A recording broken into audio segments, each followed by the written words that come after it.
Dr. Cottle, in our home state of Texas, we have many Homeland Security operations on the ground. We have the largest stretch of the U.S.-Mexico border, so we have CBP down there. We have ICE. Immigration is obviously a huge issue in the state of Texas, and then FEMA. Between hurricanes and the wildfires that we saw out of Bastrop and all across the state of Texas, FEMA plays a huge role.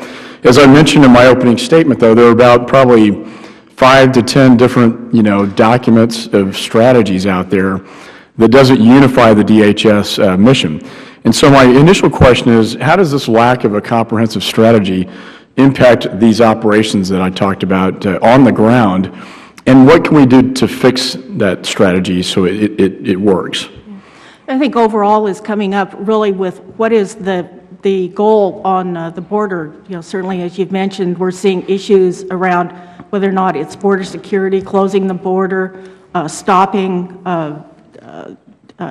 illegal immigration or cargo or items that are coming across the border. But then we also have a policy of immigration enforcement in the interior that sometimes is counter to it.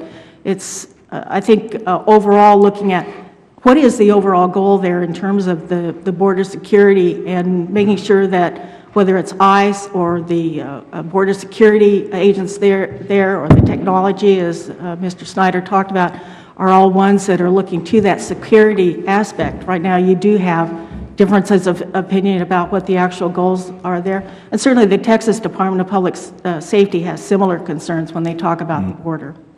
Well, thank you. And Mr. Schneider, you talked a great deal about the DOD model, Goldwater, Nichols, and how we could apply that model to the management and strategy of the Department of Homeland Security.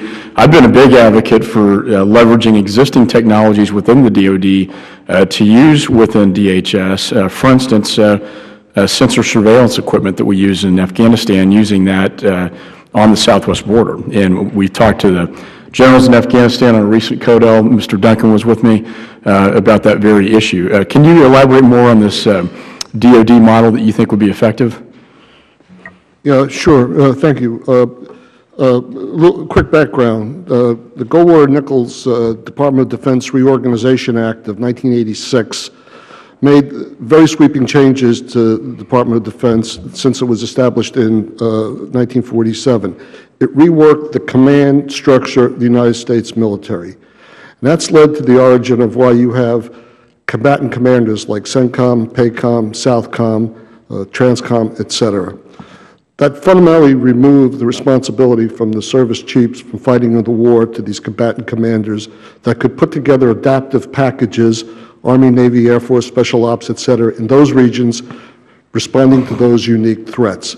A fundamental change. Did not go over easy. Okay. Very difficult, busted a bunch of rice bowls, but the fact of the matter is, if you take a look at how that's progressed since the 90s to the 2000s, to the way we operate today, I personally think it's been a huge success. It was subsequently followed by the Defense Management Review in 1989, which fully implemented the Packard Commission report, which led to Goldwater-Nichols, but basically it substantially improved the performance of the defense acquisition system and managed acquisition resources across the department. The model that, and I think by any measure, it's worked. For example, the Air Force's Air Combat Command basically operates aircraft. It does not manage the development and production of the F-35. The Navy's COMSUBLANT operates nuclear submarines. It does not manage the acquisition of Virginia-class submarines. So the two questions that I ask in my own mind when I look at this relative to the department is this. Do we want the head of CBP with roughly 65,000 people, 24/7 responsibilities to keep the incorrect people and the bad stuff out of the borders, at the same time that we hold him responsible for putting together very complicated C4ISR, persistent surveillance systems along the border? Is that the right model for the future? In my mind, the answer to those two questions are absolutely not.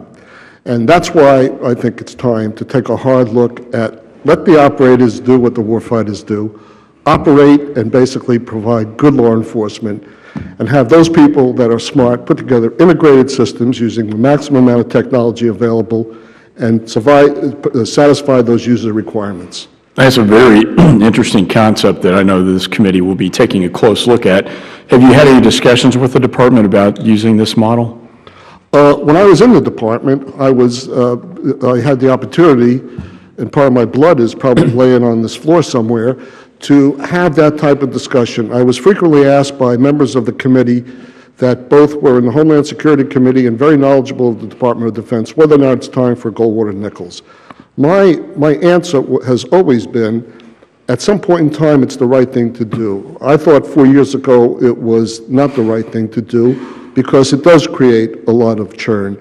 And frankly, the department was still in its infancy. And if you take a look at how long it took DOD to actually go implement it after it's been started, by any measure, I thought 4 or 5 years ago was not the right time.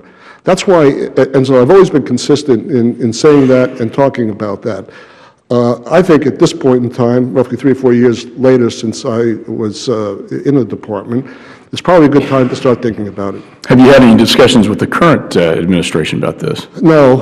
I really, for the most part, stay hands away from the department. No, and that's by choice. I see my time has expired. I know the ranking member is going to follow up on a line of questioning that I'm very interested in as well, and that is the recent cyber markup of the National Information Sharing Organization.